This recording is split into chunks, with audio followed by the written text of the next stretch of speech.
ಇನ್ನು ಗೃಹಲಕ್ಷ್ಮಿ ಯೋಜನೆಯ ಅಪ್ಡೇಟ್. ಕರ್ನಾಟಕ ಸರ್ಕಾರದ 5 ಗ್ಯಾರಂಟಿ ಯೋಜನೆಗಳಲ್ಲಿ ಒಂದಾದ ಗೃಹಲಕ್ಷ್ಮಿ ಯೋಜನೆಯ ಪ್ರಮುಖ ಮಾಹಿತಿಗಳು. 2,000 ಹಣ DBT ಮೂಲಕ ಜಮೆ ಆಗಿದೆಯಾ?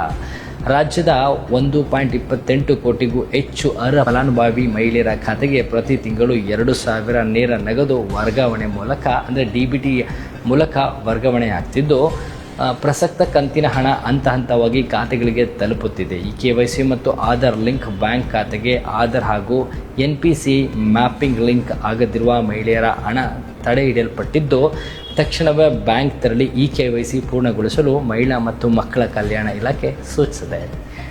ಹಾಗಾದರೆ ಸ್ಥಿತಿ ಪರಿಶೀಲನೆ ಏನು ಸ್ಟೇಟಸ್ ಆಗಿದೆ ಅಂತ ತಿಳ್ಕೊಬೋದು. ಫಲಾನುಭವಿಗಳು ತಮಗಾಗುವ ಹಣದ ಸ್ಥಿತಿಯನ್ನು ಕರ್ನಾಟಕ DBT ಆ್ಯಪ್ ಅಥವಾ ಸೇವಾ ಸಿಂಧು ಪೋರ್ಟಲ್ ಮೂಲಕ ಪರಿಶೀಲಿಸ್ಬೋದು. ತಾಂತ್ರಿಕ ಕುಂದುಕೊರತೆ ಏನಾದರೂ ಇತ್ತಂದರೆ ಪಡಿತರ ಚೀಟಿ ಬದಲಾವಣೆ ಅಥವಾ ಬ್ಯಾಂಕ್ ಖಾತೆ ತೊಂದರೆ ಇರುವವರು ಹತ್ತಿರದ ಗ್ರಾಮೀಣ ಅಥವಾ ಕರ್ನಾಟಕ 1 ಕೇಂದ್ರಗಳಲ್ಲಿ ಸರಿಪಡಿಸಿಕೊಳ್ಳಬಹುದು ಅವಕಾಶ ನೀಡಲಾಗಿದೆ.